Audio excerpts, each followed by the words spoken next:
শপথ গ্রহণ। আমি সর্বশক্তিমান আল্লাহর নামে সশ্রদ্ধ চিত্তে শপথ করিতেছি যে আমি গণপ্রজাতন্ত্রী বাংলাদেশ ও বাংলাদেশের সংবিধান এবং রাষ্ট্রপতির প্রতি অকৃত্রিম বিশ্বস্ততা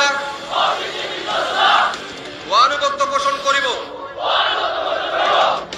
আমি আমার অপরিহার্য কর্তব্য মনে করিয়া আমার উপর ন্যস্ত বাংলাদেশ সেনাবাহিনীর কর্তব্য আমি সততা ও বিশ্বস্ততার সহিত পালন করিব এবং আমার প্রতি জল স্থল ও আকাশ পথে যেখানেই যাইবার আদেশ করা হইবে সেখানেই যাইব। আমি আমার জীবন বিপন্ন করিয়াও আমার উপরে নিয়োজিত কর্তব্যরত যে কোনো ঊর্ধ্বতন কর্মকর্তা